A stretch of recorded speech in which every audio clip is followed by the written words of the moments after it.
경아, 제가 지난밤에 잠자면서 이렇게 녹취를 했어요. 제가 요즘 그 비염도 심하고 코를 많이 골고 무흡증도 심하고 해서 제가 자주 녹음을 하거든요. 상태가 어느 정도인지 심각성도 보고 이제 병원도 갈 거고요. 근데 어젯밤에 유난히 잠꼬대를 많이 했더라고요. 근데 그 명확하게 들린 건 아닌데 제가 약간 이런 어디 가서 설교를 한 거예요. 설교를 하는 내용이었어요.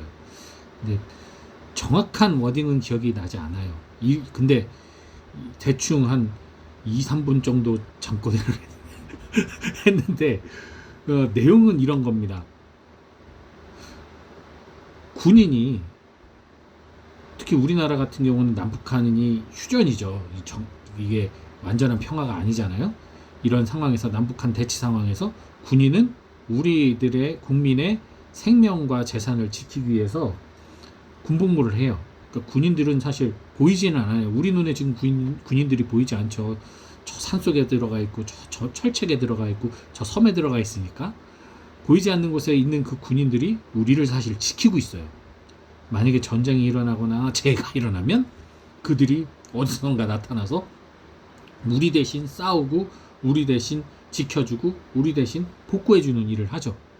사실 평상시에 우리는 그 사람들의 존재를 느끼지도 못하지만 정말 위급하고 힘든 순간에 그들은 우리를 위해서 자신들의 목숨을 바쳐야 되는 사람들이에요.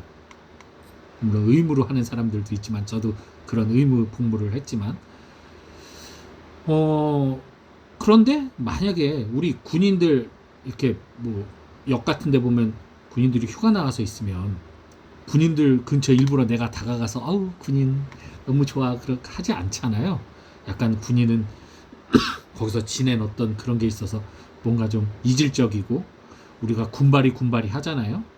요즘은 좀 스마트해졌지만 사실 예전에 진짜 군발이들은 휴가 나오면 정말 모자 이렇게 거꾸로 쓰고 막 좀 건들건들하고 약간 군인일 때만, 평상시 때는 보여주지 못했던 군인일 때만 할 수 있는 약간은 자유로움. 특히 민방위 예비군 훈련 같은 데 가면 아주 가관이죠. 거기 가면 예비군들 아주 그냥 아저씨 막 이러면서 건들건들하고, 약간 어쨌든 군인들은 일반인들과는 약간 섞이지 못해서 제3의 존재라고도 말하잖아요. 남자 여자 군인 이렇게 하기도 하잖아요.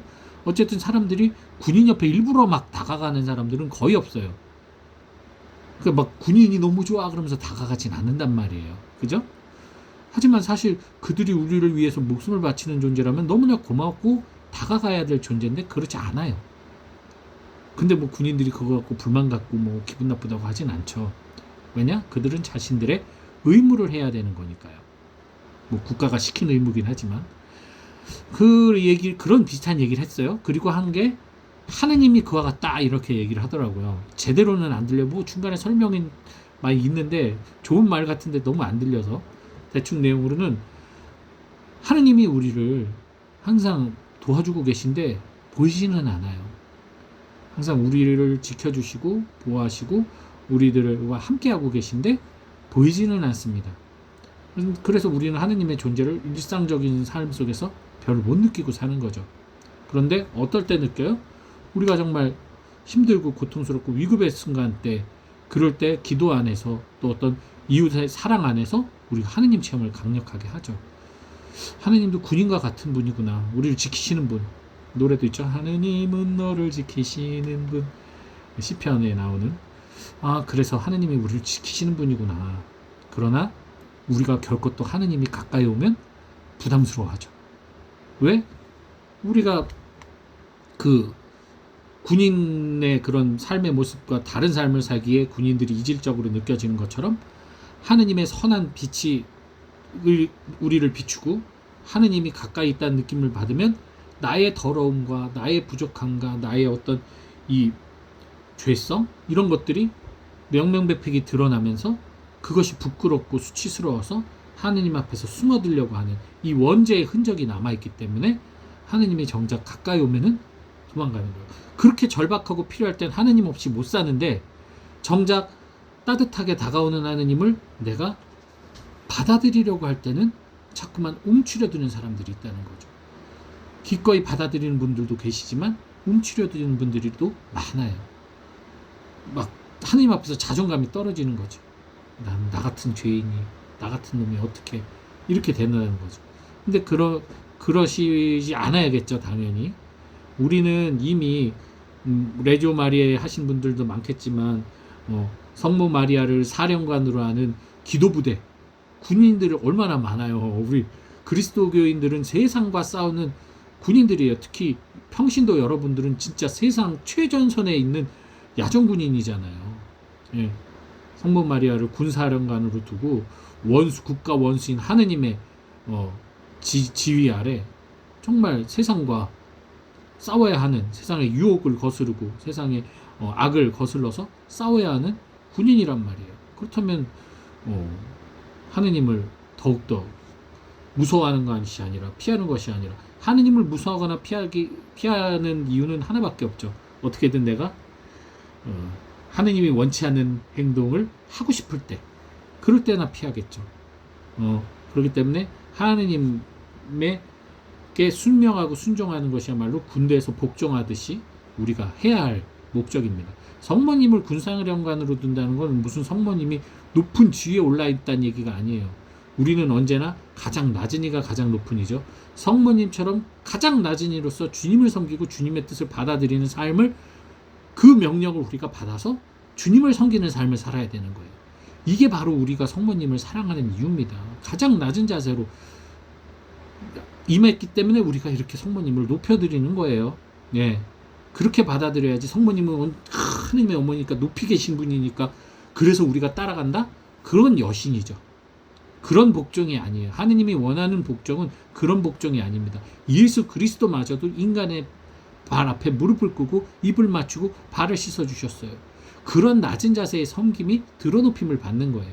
우리가 성모님께 배워야 될 건 바로 그 겸손이에요. 그 아름다움이 아니라, 보여지는 그 아름다움, 그 성모성 아름답잖아요. 그 아름다움을 보고 감탄하는 건 아무 의미가 없습니다. 왕관 쓰고 파티마의 성모님 아름다워, 그런 거에 미혹에 속하면 안 돼요. 성모님이 정말 우리에게 가장 보여주고 싶은 건 당신이 얼마나 고통 중에 주님을 따랐으며, 그리고 그 고통의 끝이 어마어마한 영광이었음을 드러내는 것. 그 고통 중에 끝까지, 그 의문 속에서, 그 답답함 속에서 왜 내 아들이 죽어야 하고, 왜 하느님의 사람이, 하느님의 아들이 이렇게 억울하게 죽어야 되는가. 알 수 없는 인간적 한계 속에, 불합리 속에서 그 고통을 인내하고 받아들이고 수용해야만 했던 어머니의 마음. 그럼에도 불구하고 끝까지 예수 그리스도의 뜻을 따라 살아갔던 그 성모님의 삶. 바로 그 순종과 침묵과 따름. 우리가 배워야 될 건 그거지. 뭘 성모님이 맨날 이렇게 해라 저렇게 해라 명령하는 거, 그거를 따라야 된다? 저는 그렇게 믿지 않습니다. 그것은 주님의 명령인 거죠. 성모님은 주님의 명령을 전달하는 메신저 역할을 하는 거예요. 그건 뭐 다른 분들도 하죠. 성인들도 할 수 있는 거고. 메신저 역할을 하는 거지 성모님의 명령이 아니에요. 그렇기 때문에 우리가 성모님의 뜻을 따르는 것은 성모님이 시키는 일을 하는 것이 아니라, 성모님이 겸손하게 가장 낮은 자로 내려와서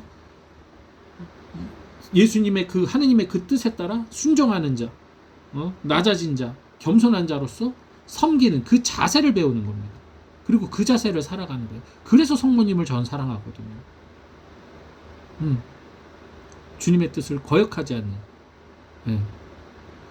가나의 혼인잔치 때 성모님이 술이 없다라고 했는데 예수님이 그 뜻을 따랐다고 해서 사람들은 성모님 말에 예수님이 따랐다는 말을 많이 해요. 하지만 그 복음 말씀을 그대로 보면 성모님은 예수님이 시키는 대로 하라고 말씀을 하시지, 이제 내가 원하는 대로 예수님이 할 거야, 예수님이 뭘 할 거야 라고 얘기하지 않아요. 성모님은 술이 없다는 그 문제와 상황, 그 어려운 상황을 예수님께 전달했을 뿐, 성모님이 그러니까 뭘 어떻게 해주십시오, 바꿔주십시오 라는 구체적인 요구를 한 건 하나도 없어요. 예수님은 오히려 구체적인 요구를 하지 않도록 입막음을 하셨죠. 아버지 뜻이 아닌데 그런 요구하지 마십시오. 다만 내가 하고자 하면 할 수 있습니다. 성모님은 바로 그것을 알아차리고, 내가 원하는 어떤 것이 아닌 당신의 뜻대로, 내가 원하는 것도 물론 그것이 어떻게 해소되는 방법이긴 하지만 그걸 내가 원하는 방법이 아닌 당신의 뜻대로 하시길 바라면서 그가 시키는 대로 하라고 성모님은 말씀을 하시죠. 이것을 여러분 기억하셔야 되는 거예요. 성모님이 메시지는 예수 그리스도가 명하는 대로 하느님의 뜻대로 실행하라 이겁니다. 그게 본질이고 핵심이에요. 나를 위해서 뭐를 하라? 이것은 한 번쯤 의심해 봐야 될 여지가 있는 겁니다. 나를 위해서? 왜 성모님을 위해서? 우리는 오직 예수 그리스도와 하느님을 위해서예요. 성모님마저도 하느님을 위해서였어요. 근데 어떻게 거기서 하느님을 배제하고 나를 위해서라는 말이 나오겠습니까? 그것은 분명히 그 메시지의 해석을 잘못한 거라고 저는 봐요. 나를 위해서가 아니라 나와 함께 주님을 위해서예요. 그러니까 성모님의 군대로서 우리는 더욱더 순명하는 자세로 주님을 섬기고 따르는 삶, 그리고 바로 그런 삶을 산다면 하느님이 나한테 가까이 왔을 때 피하고 도망가는 것이 아니라 더 자세를 잡고 평화, 피스 딱 한 다음에 샬롬 하고 주님께 다가가야죠. 제가 꿈에서 본 그 잠꼬대로 한 거는 사실은 이런 내용은 없지만 그냥 하느님을 멀리하면 안 된다 그 얘기까지가 제가 이 잠꼬대 한 내용인 것 같은데, 그 이후로 이게 이렇게 전달되는 거 보면 꿈속에서는 뭐 이런 말을 했었을 수도 있겠어요. 어쨌든 우리는 주님의 군대로서 세상 속에 파견되고 파병되고 세상과 싸워야 되는 사람들입니다. 그러니 당연히 하느님의 뜻, 하느님이 주신 무기를 가지고 무장을 해야 되겠죠. 그거 없이 가면은 그냥 속수무책으로 사탄한테 죽는 거예요. 고문당하고 죽는 겁니다. 그래서 여러분들 기도와 그리고 선행과 이거는 이제 우리 기본 무기예요. 기본 무기. 그리고 진짜 센 무기. 내적 평화. 내적 평화. 엄청난 무기예요. 그리고 온유와 겸손. 이거 엄청난 무기인데 이 무기가 정말 사탄을 초토화시킬 수 있는 무기예요. 요 기도와 선행은 그냥 총과 같아요. 우리가 기본 장착하고 다니는 기본 무기고, 이거야말로 진짜 핵폭탄급 무서운, 사탄에겐 가장 무서운 무기입니다. 이것을 성모님의 자세를 통해 배우고 전쟁터에 나가시는 그런 여러분들 되시기 바랍니다. 주님 평화.